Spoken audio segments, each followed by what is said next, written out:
High School Activities Association football is on 1010 KSIR and KSIR.com this afternoon from Bayfield High School. It's a Class 2A quarterfinal as the Brush Bee Diggers face the Bayfield Wolverines.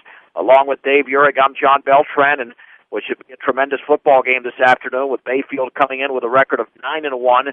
And last Saturday they went to Colorado Springs Christian and defeated the Lions 20-10. Meanwhile, the Bee Diggers at 9-2 on the season destroyed Bishop Mochbuff at home 49-0. And one thing, Dave, that we know about these teams, they both like to run. Boy, they do. They both have big fullbacks. One of them is Seth Posey. We saw him run in here in the pregame, number 5. He's just a great big kid. He's got a beard on his face thicker than you have, John, and he looks like a big man down there on the field. Posey at 6'3", 230. They've got that triple option offense that Coach Dreitz was talking about during Bee Digger Blastoff, led by the quarterback Colt Walker, who himself is 5'8", 160. So more of a shade physically of what we see with Eric Garcia, the Brush quarterback. But we know the Bee Diggers have weapons of their own in Connor Weiser and Skyler Seawald and Tanner Morrow. Joe Rosenbrock is one of the 3 captains making his way out to midfield, but his availability today, Dave, I would think would be limited.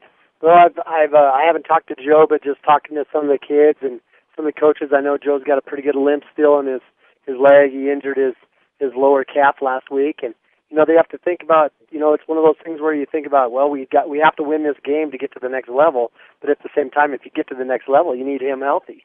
So hopefully having Shea Hansen back in the lineup today is going to help even that out a little bit. Yeah, Hansen has not played in about 3 weeks here, maybe 4 weeks. He has had an ankle issue as well, but he's out there along with C.J. Kukas as the captains meet out at midfield. Colt Walker's out there for Bayfield, along with the other captains, Tanner Pollock, along with Austin Riley and Tanner McGahee. Now, last week, Bishop Mochbuff won the toss and elected to go on defense, and that backfired against them. We'll see what Bayfield decides should they win the toss here. The Bee Diggers are dressed in their road whites with the maroon numerals and the white pants, and Bayfield is in all purple with the black numerals, and it looks like the Bee Diggers have won the toss, and they will receive. And that's the way the Bee Diggers throughout the course of the season, Dave, have established their momentum, is by taking the football first and moving it down the field like they did last week, so it's obviously a smart maneuver. Yeah, they love to get those defenses on their heels. So the Diggers are going to be going north on a beautiful field. It's the grass isn't as green as it is at home. You can tell there's a lot of dead out there. It's kept pretty short. But there's numerals on the field. The markings are a lot the same, but it's a brand new red track just south of a brand new Bayfield High School. And it looks brand new, and the building's been up there since 1999, but it looks like it was built yesterday. Just a gorgeous facility in Bayfield. The temperatures in the 40s to begin the game. Don't see much of a wind issue yet, but I guess we'll find out throughout the course of the game, especially right now with a kicking game, as the Bee Diggers will receive the opening kickoff, whether the wind is going to be a factor, at least going one way or the other. The Bee Diggers are looking to make it to the state semifinals for the second straight year. That's something they haven't done in at least a decade and a half. In the Randy Dreitz era, the Bee Diggers have been to the semis in 2004, 2006, and in 2009. So if they do it this year, they would take on the winner of the game that is ongoing. They kicked off at noon from Aspen between the Skiers and the Kent Denver Sun Devils.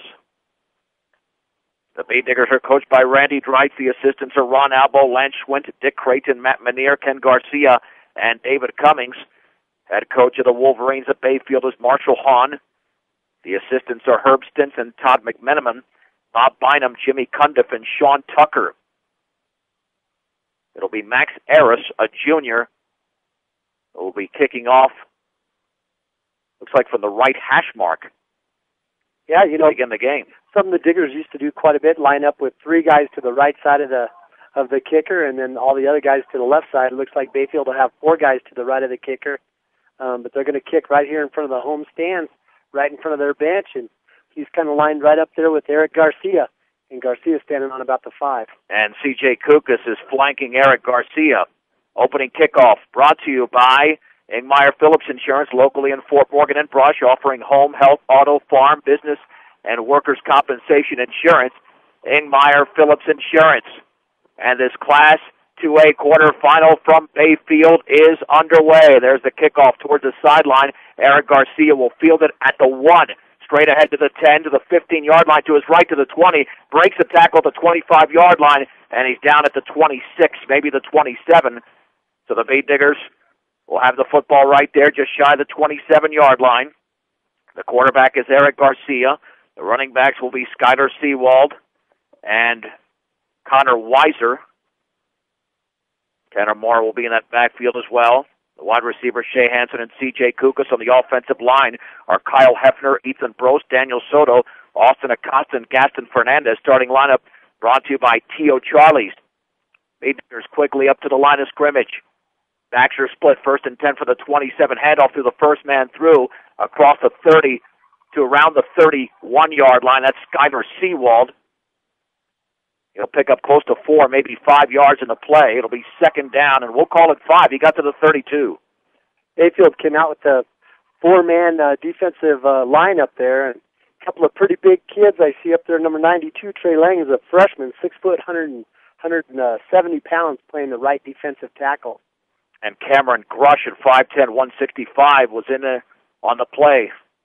2nd down and 5 from the 32-yard line, and there's the give right up the gut, and a big hole for Seawald across the 35 to the 39.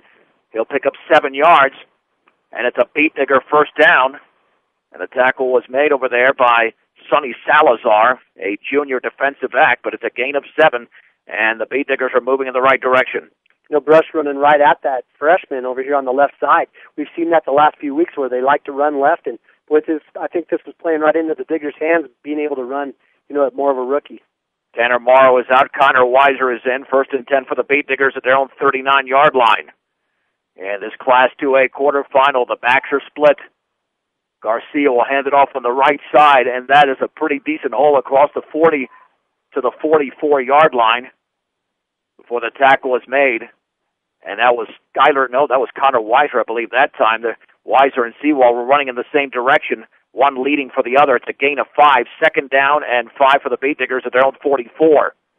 So runs of 5, 6, and 7 yards back-to-back, and, so far the Diggers making it look easy. You see that offensive line of the Diggers hustling up to the line of scrimmage to get ready to snap the ball, and, boy, they're firing off hard. And Kyle Muir is the tight end. I neglected to mention that earlier. 2nd down and 5 from the 44. Man in motion to the left is Muir. Garcia's going to pitch it left to Morrow. Swings it to the outside, but he's down after a gain of 1. Excellent hit there by Sonny Salazar at the 45-yard line. If Morrow could have gotten around him, it would have been a 1st down. Yeah, he just closed in on him quick and hit him low there below the knees. One thing I noticed, the Bayfield's defensive line, they shifted that time because Brush didn't come out in a double tight. They went ahead and shifted their freshman over to the other side. So they'd like to play strength on that defensive line. Out of the game is Weiser and is Seawald. 9:40 to go in the opening quarter. No score. This is the opening possession. The Beat Diggers have it 3rd down and 4 at their own 45-yard line. Morrow and Weiser in the backfield. Kukas is in motion to the right, and that'll be a handoff. Check that. Seawald hit at the line of scrimmage. Weiser was out on that play. He's got a yard to the 46, and that's it. Excellent penetration by that Bayfield defensive line, but Salazar was one of those in on the play, along with Cameron Grush. It'll be 4th down, and we'll call it a long 3 to go, just shy of the 46-yard line. Let's see what the Beat Diggers decide to do. Yeah, they tried to set that play up with a quick pitch over here to the left side, then they faked the quick pitch to the right and handed it off up the middle, but it just didn't fool those Bayfield Wolverines. With Weiser and Morrow in the backfield, the Beat Diggers go for it. 4th and 3 for the 46. Kukas is in motion to the right, and there's the bootleg right by Garcia. Swings it back towards the middle. 1st down. He's into the clear at the 35 down the right sideline to the 20 to the 10. 5 touchdown. Eric Garcia goes 54 yards on 4th and 3, and the Beat Diggers lead 6-0. Garcia just did a great job. He is so fast and so athletic. You saw once he got out to the open, he had the chance to run to the sideline and just get back over there past the stick, but he didn't do that. He saw a hole open, he cut it back to the middle, and then broke it to the outside. He ran away from everybody. Just a great play. Here's the extra point to be attempted by Jesus Cardenas. Yeah, he found the right seam. He didn't swing it all the way to the outside. He cut it back because he saw that hole. It's down. The kick by Cardenas is up, and that one is good. 8:53, make it 8:37 to go in the opening quarter with the score. Brush 7, Bayfield nothing on 1010 KSLR and KSLR.com.